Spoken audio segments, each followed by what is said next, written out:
Alien. In space, no one can hear you unbox.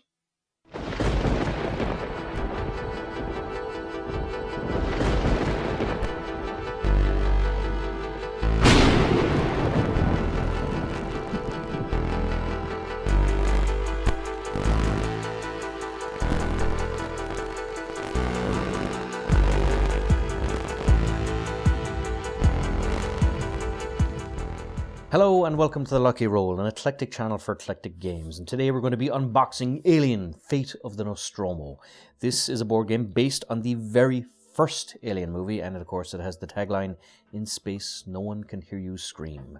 This was a game I was trying to collect for ages, as I am a very big Alien fan. Indeed, I enjoy the entire franchise.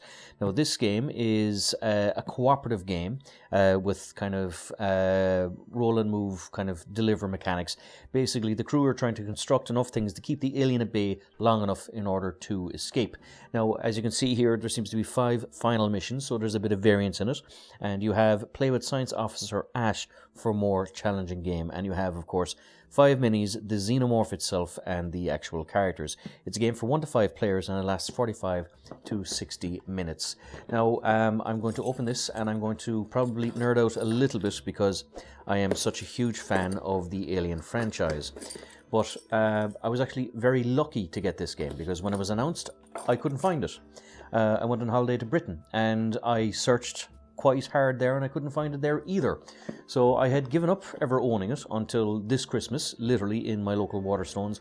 I saw one last copy, one final copy. I think was the only one left in the entire county, and I was lucky enough to pick it up. I'd say it was there waiting for me. So delighted to finally have it and pick it up. And of course, we already have a perfect little start with Jonesy screaming at you. So this is a nice little touch from Ravensburger. I love it when they do little things like this. So already this game is on a winner because it has nice little fan service here. And of course, you can see here in Jonesy's eyes the xenomorph. So a really cool little touch. A beautiful little bit of artwork to greet you the second you open the box. So bravo, Ravensburger, a lovely little touch. And you know what?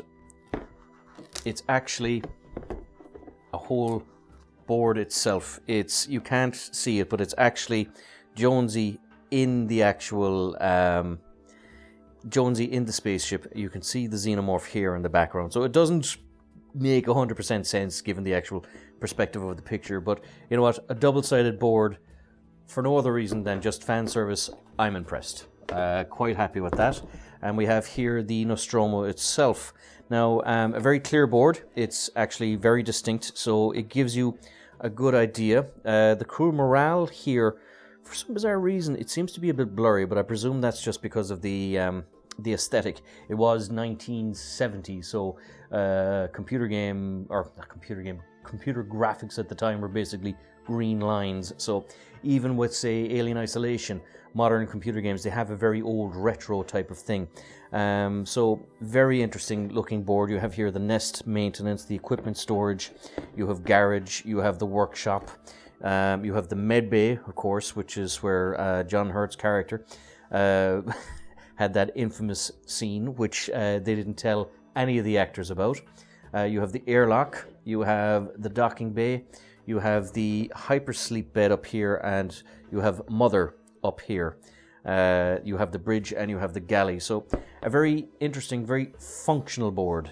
Not the prettiest, I gotta be honest, not the absolute prettiest, but you know what? It's clear, it's concise, it tells you what's going on, and you can see. So, I mean, it does capture the vibe, just not my 100% aesthetic, but nevertheless, I don't care. This alone was worth the price of admission, just being greeted by Jonesy like that. You have here the transmission origin. So this seems to be the instruction book, and it's beautiful.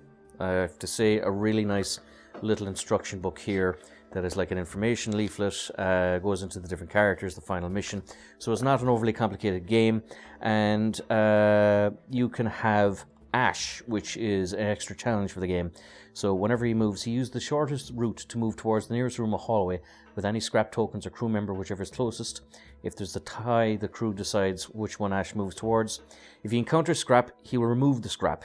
If he encounters crew, and each crew member sharing a space with Ash must discard one scrap token or decrease morale by 1. So that's very interesting because the crew needs scrap to fight off the alien, and Ash, being because he's a corporate computer lackey, is deliberately trying to work on behalf of the alien to preserve the xenomorph for study and corporate exploitation. And if you reveal the final mission, you have my sympathies. The rule for Ash change. He will no longer move towards scrap in a room or stop and remove it when he moves into a space. He will not cause players to lose scrap when he encounters them during the final mission. So what he does is he will place all discarded coolant canisters into the equipment storage and place Ash at mother and moves towards crew members when he moves. So I presume he's just taking on the crew themselves. You have a components list here. So we have here the components. So you have 2 different rooms. I'm not sure what they are. These are the pieces of scrap. There's the xenomorph. There's Ash. And we have here different things you can build. You have the doors. You have the flashlight, the incinerator, the motion tracker, the coolant canister, the electric prod, the cat carrier. Of course, we have to rescue Jonesy. There's no way we're leaving Jonesy behind. Jonesy the cat, of course. The grapple gun, the electric prod, and the coolant the coolant canister. There's no ministry for coolants out there, I think. We have here the standees for the xenomorph and for Ash. We have here the actual minis. So we'll have a look at these and see what the characters are like. So we have very good detail on some of the characters here. We have, of course, Brett. We have, of course, here Brett, which, of course, in his very relaxed pose. It's an interesting little mini. I don't know how well it would come out. If you're a good painter, definitely try it.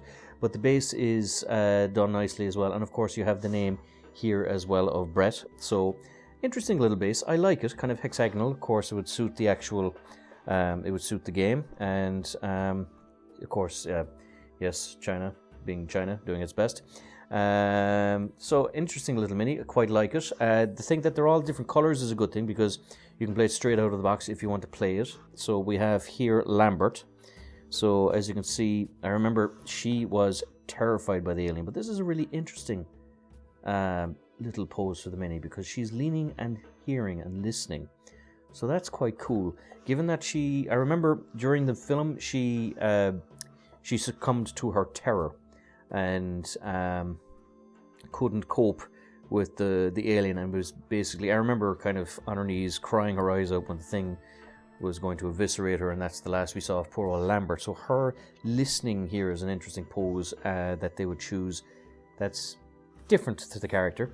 We have here, of course, the lovely Sigourney Weaver as Ellen Ripley, all action pose in her hypersleep suit, I believe, ready to rescue Jonesy. So a really cool little character.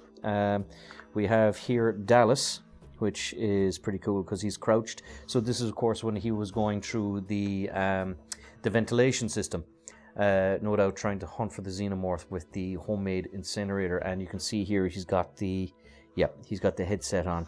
So that's when he was in touch with the crew. I remember there's a deleted scene where Ripley finds the cocooned Dallas and he begs her to kill him.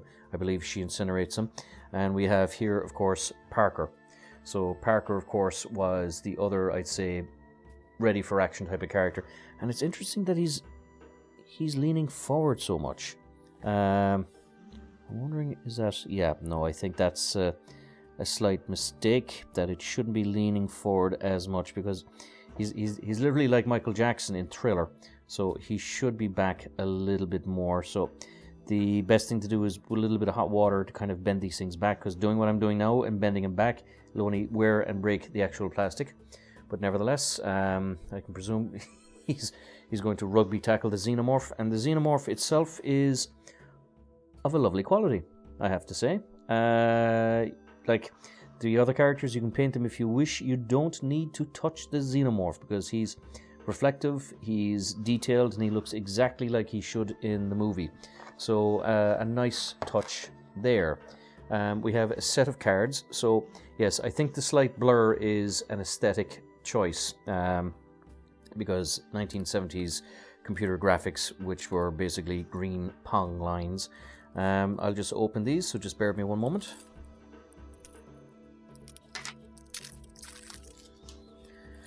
So you have several objective cards, and I'm just going to scroll out a little bit so we can see them a little bit better.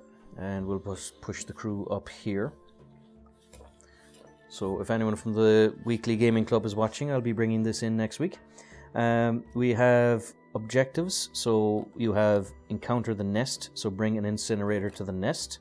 You have what's the damage, all crew members in the workshop, so that's interesting. You have drive them into the airlock, bring an incinerator to the airlock. So of course these are the little objectives you need to do to pass in order to kind of survive and beat the game. Prep suits, so drop 2 coolant canisters in suit storage. And is that... I wasn't sure if that was Ash for a second. You have crew meeting. Task all crew members in galley with at least 1 scrap token in each crew member's inventory. That's another thing. Crew members can meet and swap items. Where is it? Bring a flashlight to the medbay. Of course, that was after the thing came out of poor old John Hurt, and they were trying to cook it before it grew into the big yolk. Check the hypersleep chamber, so bring a motion tracker to the hypersleep chamber.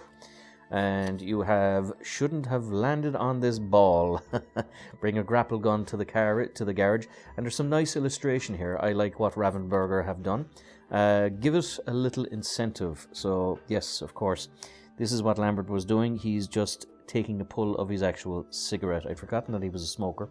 So bring an electroprod to the galley, and you have we'll take our chances in the shuttle, which is drop 2 coolant canisters in the docking bay. We have other interesting cards here, encounter cards, which are quite nice. So they're very distinct, so they stand out quite nicely. I like the actual aesthetic here. So you have the alien hunt, alien stalk. You have alien lost the signal, quiet equipment storage, quiet airlock, quiet medbay. So some cases you won't always encounter the alien. Quiet galley, quiet mother. Well, it's not that quiet given the tail is in the background. Quiet bridge. Actually, that is interesting. I only just copped it there that the xenomorph tail is there in all the quiet spots. So you can see the xenomorph tail here in the workshop. You can see him there watching you if you're in bed. He's watching you from the door. You have the airlock where he's going up. You have the equipment storage, which I don't see him. I think that's probably his hand there. And, oh yes, of course, the little tip of his head maybe. You have alien lost the signal, so of course he's not here. You have quiet mother where the tail is coming out here. Quiet galley where it's coming in behind what I presume is the CIC of the place. You have quiet bridge where... Yes, you wouldn't want to be sitting there, the tail coming around for you. And quiet hypersleep with the tail pointing literally down at you. And quiet docking bay with the tail coming around and the actual hand here as well. So that's interesting. Maybe it's a sign that there's more than one. Quiet the garage and quiet the suit storage where it's the hand rather than the tail. You've Order 937 collating data. And there's Ash doing his evil thing. You have Order 937, meet me in the infirmary. There's the crew. And Order 937, crew expendable. One of the best kind of interesting little lines in the movie where I think Ripley hacks into Mother to see what the actual mission is, and you see that the crew is expendable. You have here just the action cards, so just little helpful memory aids for the players. And we have a little baggie, of course, which is always nice to see, for no doubt for the cardboard tokens. And we have... these, I presume, are the final mission cards.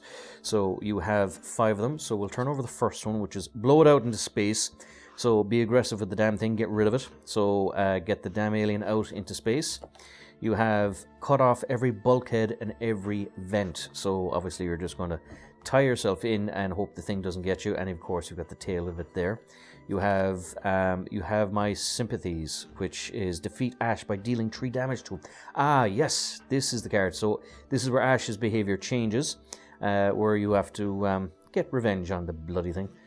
Thing, of course, because he's a synthetic, not an actual person. But except for Bishop. Bishop in Aliens is cool. Bishop in Aliens is a real person. I don't care if he's made of synthetic or not, he's just cool. Ash, however, is not a real person. Ash is a bad guy, so screw Ash. Anyway, I digress. My silly fanboy service, putting that aside. We're going to blow up the ship. Of course, cost the company an awful lot of money, but why not? And you have escape on the Narcissus. Place all discarded coolant canisters into equipment storage. Drop one coolant canister in the docking bay for each crew member, and the crew must have a cat carrier and an incinerator in the inventory. So I love that. You're not going anywhere without Jonesy. No one's going anywhere without the cat. So those are the final mission cards. And we have here the character sheets. Now what I like here is they're not photos. They're actually painted and illustrated. So this is a beautiful painting of Ripley. I presume they couldn't get the rights for her actual film still image, or maybe they chose not to. But this is pretty cool. You have 4 kind of carry action slots here. You have her rank, Warrant Officer, and you have a special ability, and actions 4. And you have, of course, the Nostromo, which is really cool actually, because you have you have the symbol of the Nostromo, and you have the different character names on it. I thought this was a kind of something akin to an army number or something like that, but that's just the actual ship itself. So that's Ripley. This is Dallas, so he has no special ability, but he's just the captain, so I guess he just pulls rank in the Alien.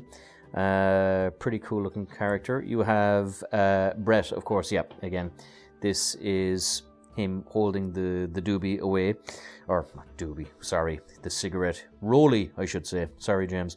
Holding the rollie away, so he is the engineering tech, and his special ability is to reduce the cost of any item that costs 2 or more scrap by 1 scrap. Items don't take an action to craft, so he's definitely a handy person to keep alive. You have Parker, who spend an action to add 1 scrap to your inventory from the scrap pile. Use only once per turn, and he's the chief engineer. And you have Lambert, where you can spend an action to look at the top card of the encounter deck and may put it on the bottom of the deck, and she, of course, is the navigator. So this was, in terms of unboxing, I have to say, excellent. It's an inexpensive game. It's obviously a top franchise, obviously a very old film, but a film that is still beloved by an awful lot of people today. The board, like I said, wasn't my favorite thing, but that's just me being absolutely very nitpicky. Aside from perhaps poor old Parker leaning forward like this, but you'll get over that, that's easily fixed. I'm very impressed. For the price of the game, you're getting a lot here, and it seems like it's going to be a very fun little game to play, especially on board game nights, or as a kind of a warm-up, warm-down, or even a Halloween night type of game. So this is one I've been looking forward to for a long time. I finally have it. So as always, if you enjoy these videos, please like, subscribe, all those good YouTube things, and until next time, good luck, God bless, and keep an eye out for Jonesy.